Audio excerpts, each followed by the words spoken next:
ছাই রঙা শাড়ি পরা, হাতে কালো রঙের ঘড়ি, ফুল হাতা ব্লাউজ, শালীন তবে সর্বাঙ্গে আধুনিকতার ছোঁয়া, নাকে সাদা পাথর, নাকফুল, লম্বা চুল বেনি করে রেখেছে, মুখে খুব মায়া, স্নিগ্ধ একটা মুখ, যেন শরতের শুভ এক টুকরো মেঘ।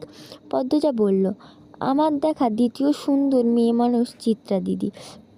পূর্ণা আগ্রহ নিয়ে জানতে চাইল, প্রথম কে? পদ্মজা কণ্ঠ খাদে নামিয়ে হেমলতার কণ্ঠে বলল, আমাদের আম্মা।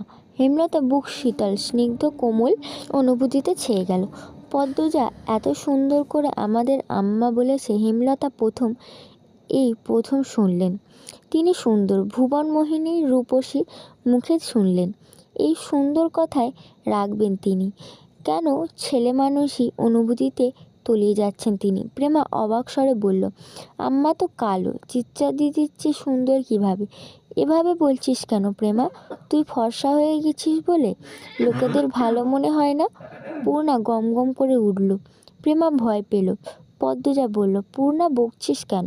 প্রেমা কত ছোট, ও কি সুন্দরের গভীরতা বোঝে?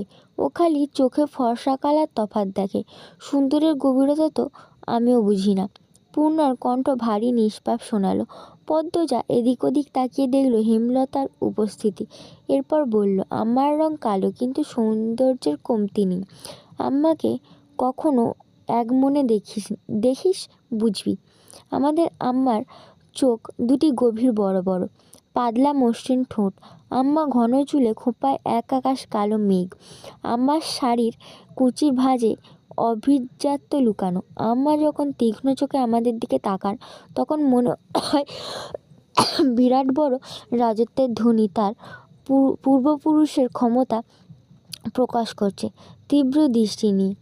এত কিছু থাকা সত্ত্বেও ও কি আম্মা আমাদের দেখা প্রথম সুন্দর মানুষ হতে পারে না? পদ্মজার প্রতিটি মানুষ পূর্ণার উপর ভীষণভাবে প্রভাব ফেলল। প্রেমা চোখে পিটপিট করে কিছু ভাবছে। পূর্ণা বলল, হাতে হাতে কাল থেকে আমি আম্মাকে দেখব মন দিয়ে। আমিও। প্রেমা পূর্ণার দলে ঢুকল। হেমলতা চোখ বেয়ে দুফোঁটা জল গড়িয়ে পড়ল। কি কালো রঙের জন্য ছোট মেয়ের সমাজে তুচ্ছতাচ্ছিল্য হয়ে এসেছেন?